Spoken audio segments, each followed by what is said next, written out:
Assalamualaikum warahmatullahi wabarakatuh. Hai anak-anakku sayang, gimana kabarnya hari ini? Semoga kalian selalu sehat ya. Ibu nggak akan lupa mengingatkan kalian selalu mencuci tangan, menjauhi kerumunan, dan memakai masker. Oke, nah hari ini kita belajar dengan Bu Gina pendalaman materi. Tema 2, kita masukin ke tema 2 ya, yaitu persatuan dalam perbedaan. Hari ini kita akan bahas subtema 1, yaitu rukun dalam perbedaan. Pembahasan hari ini, Ibu akan membahas PB 2, 3, dan 4 di kelas 6 ya. Sudah siap belajar hari ini? Ya. Kalau sudah siap, kita lanjutkan ya. Hai, sekarang kita mulai ya. Perhatikan penjelasan Ibu Gina hari ini. Kita mulai pembelajaran yang kedua, yaitu PPKN KD 3.4 dan 4.4. Yaitu kita bahas tentang makna persatuan dalam perbedaan. Apa saja di dalam makna persatuan dalam perbedaan ini? Indonesia adalah bangsa dengan beragam suku bangsa, budaya, agama, serta keadaan ekonomi. Perbedaan tersebut adalah kekayaan bangsa kita. Untuk menjaga semangat persatuan dalam perbedaan, kita perlu hidup dengan rukun. Apa itu hidup rukun?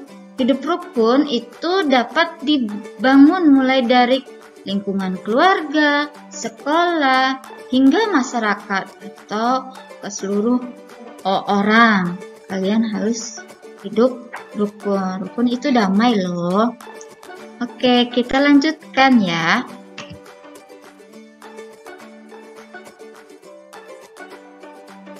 Bahas tentang teman-teman di kelas biasanya berasal dari berbagai suku bangsa. Kita dapat dengar logat daerah yang berbeda. Oleh karena itu, kita bersikap toleransi sama sahabat, teman, dan orang lain. Lanjutkan ya.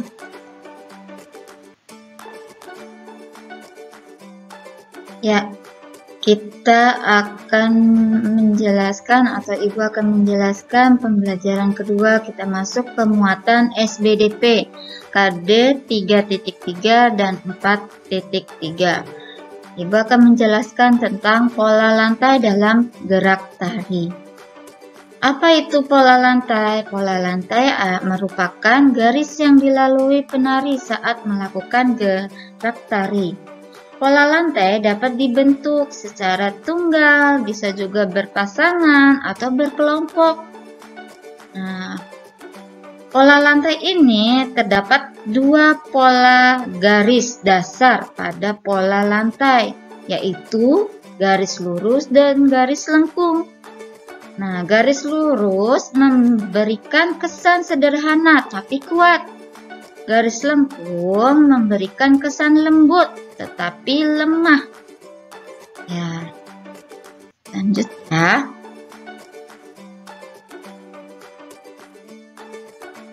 Akan menjelaskan berikut beberapa macam pola lantai pada tari daerah. Nah, seperti ini ada yang nomor 1, nomor 2, nomor 3, nomor 4. Kalian tahukah garis tersebut? Pola lantai tersebut. Ya, di sini Ibu akan menjelaskan yang nomor 1 dulu, yaitu pola lantai berbentuk vertikal. Pada pola lantai vertikal, penari membentuk garis vertikal, yaitu garis lurus dari depan ke belakang atau sebaliknya. Ya, lanjut kita nomor 2, pola lantai horizontal. Apa itu pola lantai horizontal? Adalah pola lantai yang penari berbaris berbentuk garis lurus ke samping. Ya, yang ketiga yaitu pola lantai diagonal. Diagonal ini, pola lantai diagonal adalah pola lantai yang penari berbaris berbentuk garis menyudut ke kanan atau ke kiri. Selanjutnya yang keempat, pola lantai garis lengkung atau melingkar. Bentuk pola garis lengkung dapat dikembangkan menjadi berbagai pola lantai, yaitu bisa lingkaran, angka 8, huruf U, dan huruf S. Pola lantai melingkar adalah pola lantai yang penari membentuk garis lingkaran. Oke, masih semangat kah? Kita lanjut ya. Nah, di sini kita akan menyimak atau mendengarkan Ibu menjelaskan pembelajaran yang ketiga. Mapel muatan IPA KD 3.3 dan 4.3, yaitu cara tumbuhan melindungi diri.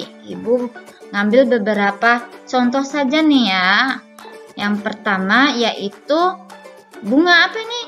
Ya, bunga mawar.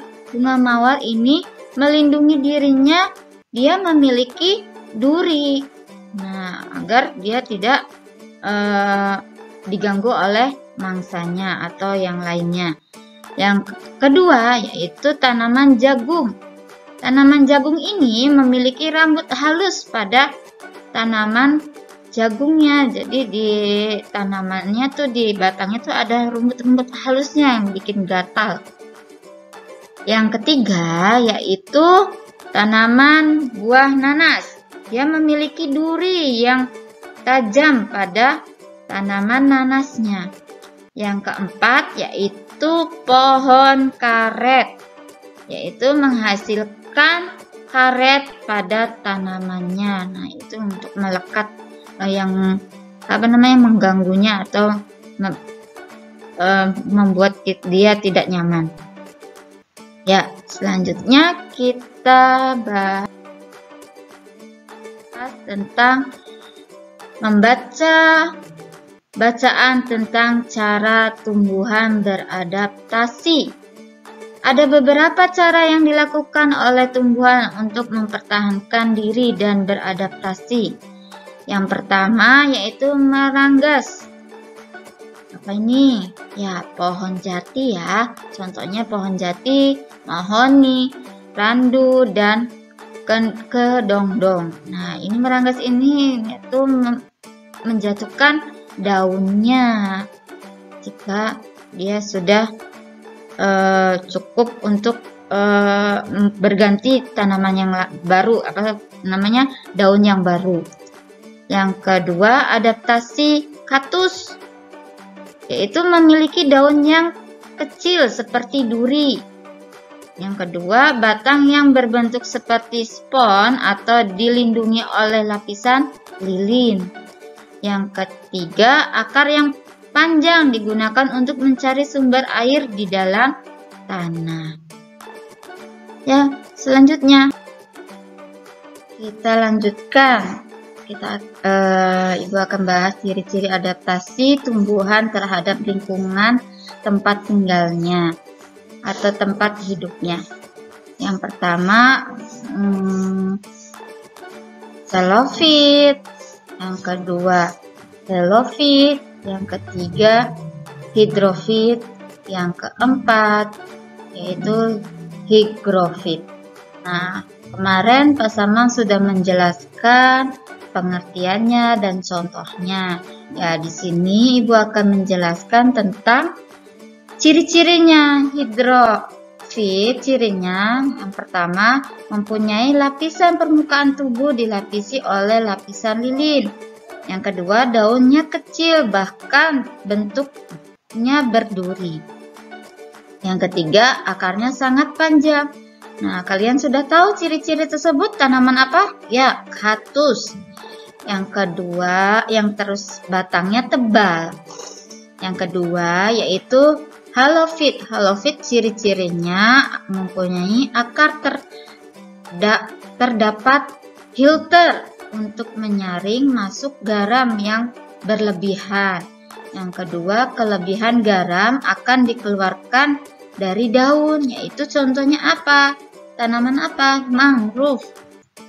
Nah, yang ketiga, hidrofit, yaitu dia memiliki atau tumbuhnya terapung di atas air. Yang kedua, daunnya lebar.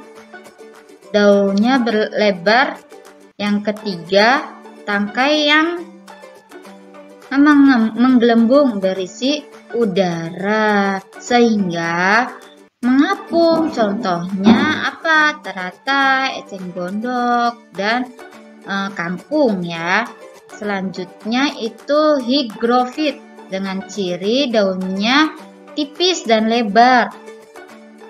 Selanjutnya, pada permukaan daunnya terdapat banyak stomata sehingga proses penguapan airnya berlangsung cepat. Contohnya apa? Tumbuhan paku dan lumut. Ya, selanjutnya kita akan bahas pembelajaran ketiga, muatan bahasa Indonesia KD 3.4 dan 4.4, yaitu menuliskan informasi penting suatu teks dalam bentuk peta pikiran. Apa? Suatu teks memiliki informasi penting. Informasi penting tersebut dapat kita temukan dengan membaca teks secara utuh. Yang kedua, kita juga dapat menemukan informasi penting menggunakan kata tanya, yaitu apa, di mana, kapan, siapa, mengapa, dan bagaimana. Yang ketiga, dengan membuat pertanyaan menggunakan kata tanya dan mencari jawaban dari pertanyaan tersebut, kita akan lebih mudah menemukan informasi pentingnya. Ya, paham ya? Ya, kita lanjut. Mengidentifikasi informasi penting suatu teks. Nah, contohnya yaitu sekarang ayo belajar mengidentifikasi informasi penting tersebut menggunakan kata tanya apa, siapa, di mana, kapan, mengapa, dan bagaimana. Ayo ingat kembali menggunakan penggunaan setiap kata tanya tersebut. Apa? Menanyakan sesuatu. Siapa? Menanyakan seorang. Di mana? Menanyakan tempat. Kapan? Itu untuk menanyakan waktu. Mengapa? Yaitu menanyakan alasan. Dan bagaimana? Menanyakan cara.